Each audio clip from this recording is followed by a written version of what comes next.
खुलुमबाय बेयो बड'लेण्ड इंखं टेलिभिजन दिनै 15 मार्च 2022 मंगलबार खालि सानसेनि बरादखौ नोंथांमोननि खाथियाव लाबोदों आं सदानन्द दैमारिया।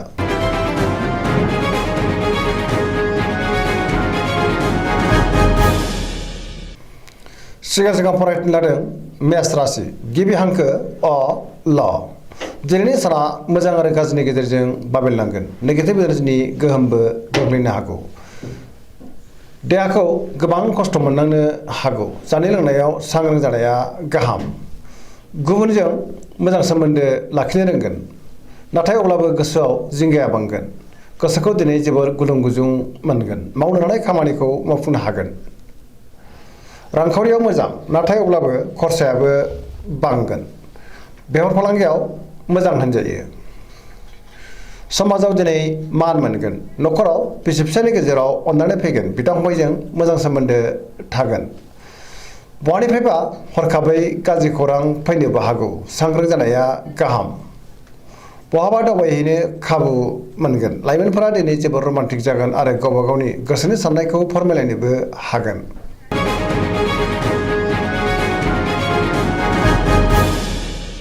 वृष राशि गिबि हांखो इ उ ब दिनैनि साना जोबोर मोजां। गोसोखौ जोबोर गोजोननाय मोनगोन। समाजाव लोगो लेवा बांगोन। बयजोंबो गोरोबनो रोंगोन। गुबुननि थाखाय गोबां मोजां खामानि मावनानै होनोबो हागोन। गोसोआ दिनै जोबोर खुसि जागोन। मावनो लानाय खामानिखौ थि समावनो आरो गोरलैयैनो मावफुंनोबो हागोन। सिगांनि बबेबा आद्रा खामानिखौबो दिनै मावफुंनो हागोन। समाजाव मान मोनगोन। रांखावरियाव जोबोर मोजां होनजायो। आयाबो बांगोन। बेफार फालांगियाव जोबोर मोजां मुलाम्फा मोनगोन। बहाबा थाङोब्ला दिनै जोबोर मोजां आरो मोजाङैनो हान्थिनोबो हागोन। न'खराव बिसि फिसायनि गेजेराव अननानै फैगोन। देहाया मोजाङै थागोन अब्लाबो नाथाय जानाय लोंनायाव सांग्रां जानांगोन। लाइमोनफोरनि गोसोआ दिनै जोबोर रमान्टिक जागोन आरो गावबा गावनि गोसोनि साननायखौ फोरमायलायनोबो हागोन। गुबुननि थाखाय गोबां मोजां खामानि मावनानै होनोबो हागोन। पजिटिभ एनार्जिनि गोहोम गोग्लैगोन। बहानिफ्रायबा मोजां खौरां फैगोन। फरायसाफ्रा फरायनायाव गोसो दुंखांगोन आरो मोजां फिथाइ मोननोबो हागोन।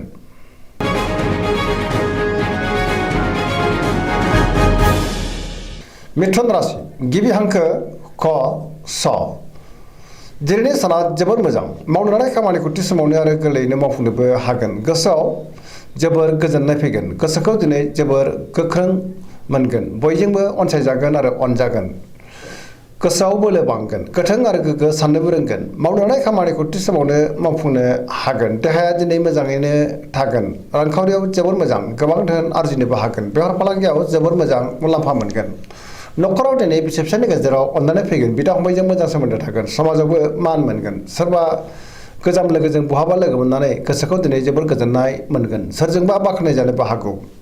गुबुननि हेफाजाब मोनगोन। बहाबा थांनांगौब्ला दिनै जोबोर मोजां आरो मोजाङैनो हान्थिनोबो हागोन। गियाननि आंखाल जानाय नङा। लाइमोनफोरनि गोसोआ दिनै जोबोर रमान्टिक जागोन आरो गावबा गावनि गोसोनि साननायफोरखौबो फोरमायलायनोबो हागोन। पजिटिभ एनार्जिनि गोहोमबो गोग्लैगोन।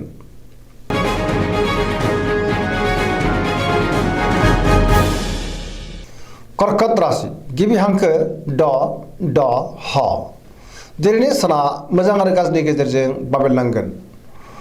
बहाबा दावबायनो खाबु फैनो हागौ। सोरजोंबा बाख्नाय जानोबो हागौ। गोसोखौ दिनै जोबोर गोजोननायबो मोनगोन। मावनो लानाय खामानिखौ मावफुंनो हागोन। रांखावरियाव बारा मोजां नङा। नाङा फाङा खरसाया बांगोन। बेफार फालांगियाव बारा मोजां नङा।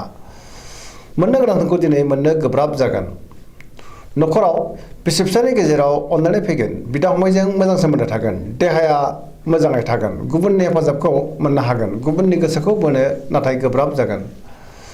न'खराव बिसि फिसायनि गेजेराव अननानै फैगोन। गोसोनि साननायफ्रा देबोर नांनो हागौ। मानिबा जाहोनाव सोरजोंबा रायखोमा जानोबो हागौ।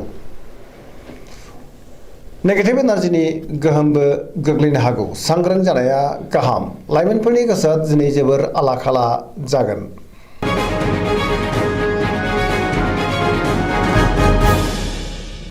सिंह राशि गिबि हांखो म ट दिनैनि साना जोबोर मोजां। गोसोखौ दिनै जोबोर गोजोननाय मोनगोन।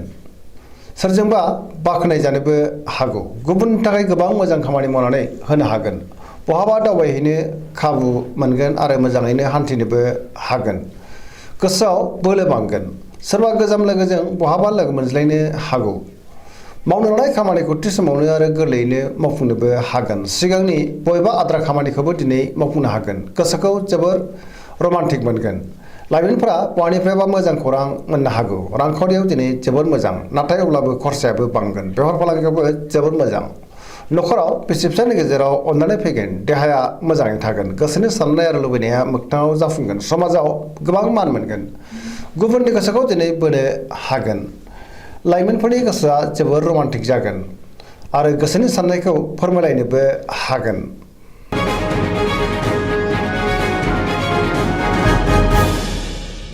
कन्या राशि गिबि हांखो प ट।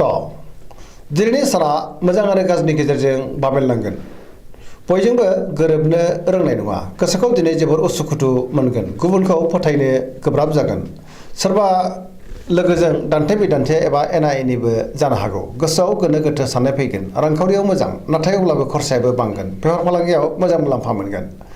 सोरबा गोदान लोगोजों बहाबा लोगो मोनज्लायनो हागौ। न'खराव दिनै अनलायनाय फैगोन। गुबुननि हेफाजाबखौ मोननो हागोन। गोसोनि साननायखौ गुबुननो फोरमायनोबो हागोन। फरायसाफ्रा फरायनायाव गोसो दुंखांगोन आरो मोजां फिथाइ मोनगोन। लाइमोनफोरनि गोसोआ दिनै जोबोर रमान्टिक जागोन आरो गोसोनि साननायखौ फोरमायलायनोबो हागोन। देहाया मोजाङैनो थागोन, अब्लाबो नाथाय जानाय लोंनायाव सांग्रां जानांगोन।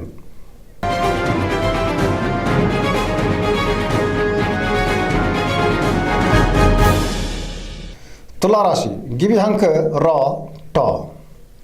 दिनैनि साना जोबोर मोजां। गोसोखौ जोबोर गोजोननाय मोनगोन। गुबुननि थाखाय गोबां मोजां खामानि मावनानै होनोबो हागोन।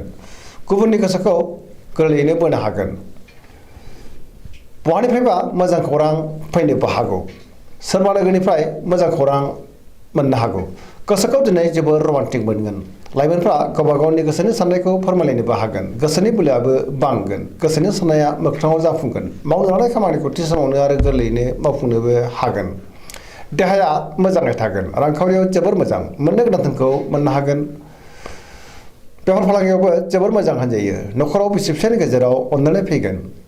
गुबुनजों मोजां सोमोन्दो लाखिनो रोंगोन। पजिटिभ एनार्जिनि गोहोमबो गोग्लैनो हागौ।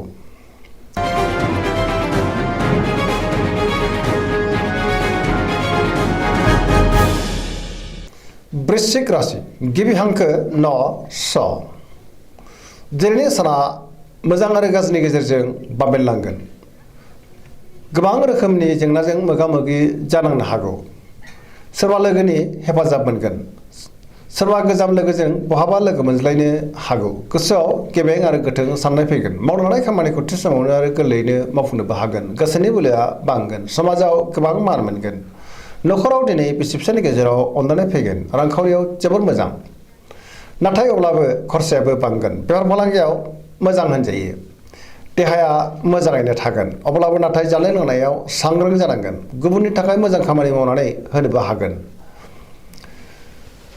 बबेबा जेंनाखौ दिनै सुस्रांनोबो हागोन। फरायसाफ्रा फरायनायाव गोसो दुंखांगोन आरो मोजां फिथाइ मोनगोन। लाइमोनफोरनि गोसोआ दिनै जोबोर रमान्टिक जागोन आरो गावबा गावनि गोसोनि साननायफोरखौबो फोरमायलायनोबो हागोन।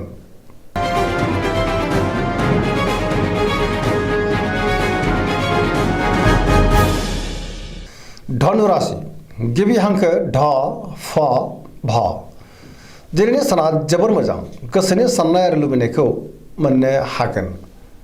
समाजाव गोबां मान मोनगोन।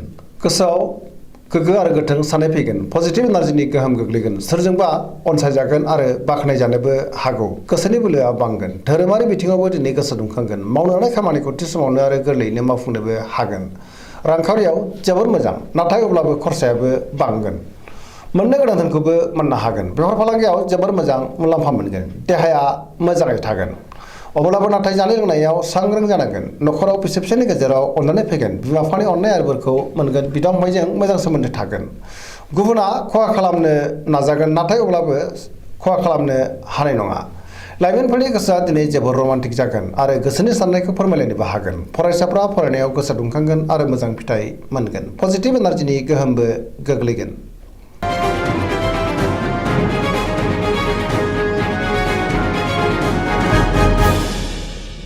मकर राशि गिबि हांखो ख ज दिनैनि साना जोबोर मोजां गोबां मोजां खाबु फैनो हागौ सोरबा लोगोनिफ्राय थोजासे हेफाजाब मोनगोन गोसोआव बोलो बांगोन बयनिफ्रायबो मोजां खौरां फैनो हागौ गोसोखौ जोबोर गोजोननाय मोनगोन देहायाबो मोजाङै थागोन गोसोनि साननाय आरो लुबैनाया मोगथाङाव जाफुंगोन रांखावरियाव दिनै जोबोर मोजां गोबां धोन आरजिनो हागोन आयाबो बांगोन बेफार फालांगियाव जोबोर मोजां मुलाम्फा मोनगोन गुबुननि गोसोखौ दिनै गोरलैयैनो बोनो हागोन मावनो लानाय खामानिखौ थि समावनो आरो गोरलैयैनो मावफुंनोबो हागोन पजिटिभ एनार्जिनि गोहोमबो गोग्लैगोन लाइमोनफोरनि गोसोआ दिनै जोबोर रमान्टिक जागोन आरो गावबा गावनि गोसोनि साननायफोरखौ फोरमायलायनोबो हागोन गुबुननि थाखाय गोबां मोजां खामानि मावनानै होनोबो हागोन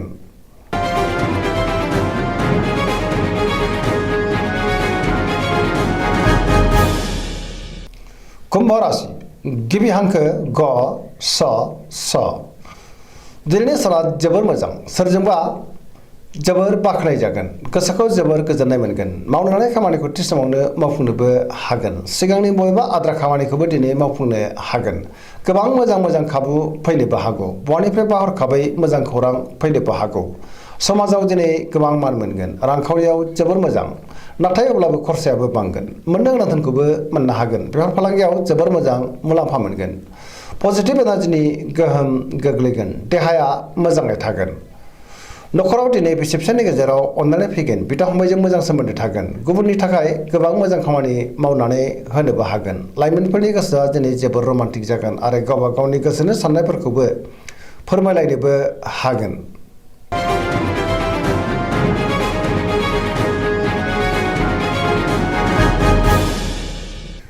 मीन राशि गिबि हांखो ड स दिनैनि साना जोबोर मोजां मोनफ्रोमबो बिथिङावनो जाफुंसारगोन गोबां मोजां खाबु फैनोबो हागौ गोसोखौ दिनै जोबोर गोजोननाय मोनगोन गोसोनि बोलोआ बांगोन देहाया मोजाङै थागोन अब्लाबो नाथाय जानाय लोंनायाव सांग्रां जानांगोन रांखावरियाव जोबोर मोजां आयाबो बांगोन मोननो गोनां धोनखौबो मोननो हागोन बेफार फालांगियाव जोबोर मोजां मुलाम्फा मोनगोन नखराव दिनै बिसि फिसायनि गेजेराव अननानै फैगोन गुबुननि थाखाय गोबां मोजां खामानि मावनानै होनोबो हागोन